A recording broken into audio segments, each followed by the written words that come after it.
Igbo Wibo anyị ekele unu onye chiri ya zere anyị ekele unu maka ụbọchị taa. Chineke mere ka anyị dị. Anyị abịakwala ọzọ iwetara unu ọtụtụ ụfọdụ ilu Igbo ndị a na-eji ekwu ka mee ka okwu dazie. Mụ na Maazị Ijeoma Ike nọkwa n'ụbọchị taa iwebatara n'ọmụnwa bụ onye ndu ihe omume a bụ Maazị Arinze. Maazị Ijeoma, nke mbụ anyị ga-ewe n'ụbọchị taa bụ ndị Igbo na-atụkarị ha sị dupụga m na ọwụ rụrụ na ọ dịghị onye ma ụzọ na-amaghị ụzọ o siri bịa. Onwe ka e ga-ekwu okwu etinye ha n'okwu. Gịnị ka okwu a pụtara? Ihe okwu a pụtara n'eziokwu n'ala Igbo bụ nke zuru onye ọbụla ọnụ. Ọ dịghị ara ahụ ihe mere na ndị Igbo kwuo ya. Dufuga m ụrọrọ, o nweghị onye na-amaghị ụzọ o si bịa. Ilezi anya n'eziokwu, tupu gị achọrọ mmadụ jewe na nke ya, ị mara n'ụzọ isiri jee, ị makwara ụzọ isi ala. Mana onye ị chọtara gị na ya kwurukwu okwu gbaracha ọdụ eji dịka ọnwa na-agba, ya sị gị enyi ya di anyị ka m bịa labawa, ya sị ngwanụ mechere m edufu gị o. Ịhụ na ụrọrọ o ji wite olu ọma na ọchị, ngwa chere m apịara gị ụkwụ. Ọwụ ụrọrọ ka o ji dufuga gị. Ọ fụtaghị na gị na onwe gị bịara na nke ya amaghị ụzọ. Ndị Igbo jiri ji ya mere ilulu sị dufuga m ụrọrọ, o nweghị onye na-amaghị ụzọ o siri bịa.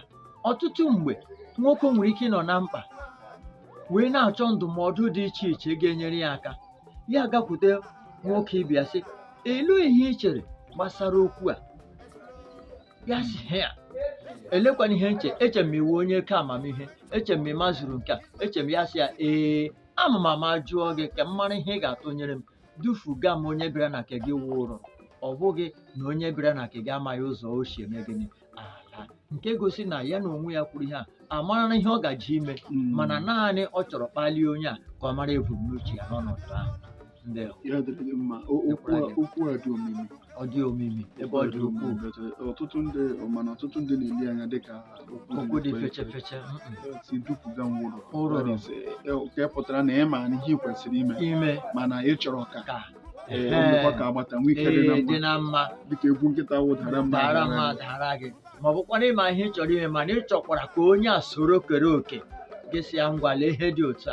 So mgbe ọ na-eme ka ọ bụrụ na anyị abụzi onye isi na ma ọ bụrụ ma ọ bụghị ya ihe dị otu a ga-aga, gị si enyi ya ihe imegekwanụ dufuga nwa ụrọrọ, onwe onye ara na-amaghị ụzọ o siri bịa. Adịrị gị mma Maazị Lucky. Igbo bụ Igbo, anyị ji iji ohere a kasie ezinụlọ Dikin Raymond Anyanwụ obi. Dikin Raymond Anyanwụ Nwafọ n'ụbọchị Mbaise, onye hapụrụ na afọ 36.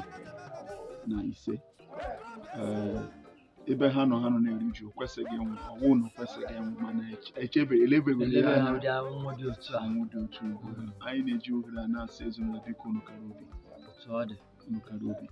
Ọ dịghị mfe ya wụ na obodo anyị Naijiria sikwuru ike kpọọ nkụ otu a ka ihe dị otu a mere.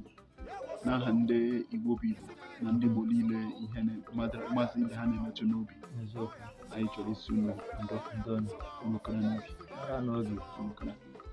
Ndewo Maazị Lucky, anyị chọrọ ka anyị mee ya abụọ taa. Na ka anyị mee ya abụọ ka ọ dịtụ mma. Ka anyị mee ya abụọ. Aga m ekele ndị nkwado anyị nke anyị mere ụzọ ihe ndị ha kwuru ji na-enye anyị aka. N'ihi na ndị Igbo ndị na-ahụ ihe ọma n'anya, ndị na-akwadokwa ihe ọma. Maazị Lucky, ka anyị were ọ sị na iji na-enweghị onye ndụmọdụ na-esoro ozu ala n'ili. Iji na-enweghị onye ndụmọdụ na-esoro ozu ala n'ili. Gịnị ka ka pụtara ma atụọ ya n'ile? Ka anyị gbatịa aka n'ihe na-ewi n'obodo anyị ugbu a. O sokwa n'ilu ndị mbụ anyị kọwakwara okwu abatara. Ile anya, o nwere ụmụ okoro na ụmụ agbọghọ ndị na-adịghị aṅa ntị ndụmọdụ ndị tọrọ ha ma ọ bụ nke nne na nna ha. Dịka ha na-aṅụ ihe ọṅụṅụ bụ mkpụrụ mmiri, ọ bụ ihe nji esi gị na-ekwu ukwuru okwu a mbụ. Dịka ha na-aṅụ ihe nke ha na-akpọ Colorados, na-aṅụ ya, chee na uru nọ n'ime ya. Nne na nna kpọọ ha wetuo aka n'ọnọdụ dị otu a, maọbụ onye okenye maọbụ onye nze maọbụ onye ọzọ hụrụ ha n'anya, kpọọ ha sị ha wetuo aka n'ihe dị otu a, ha ga-eshi ọnwụ.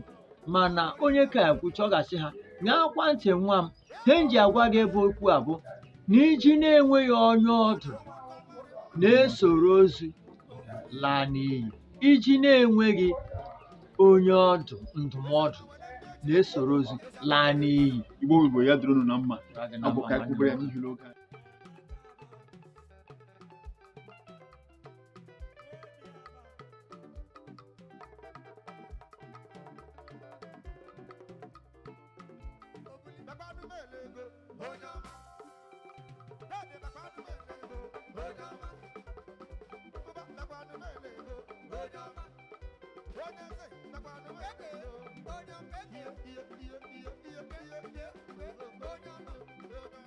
Yeah.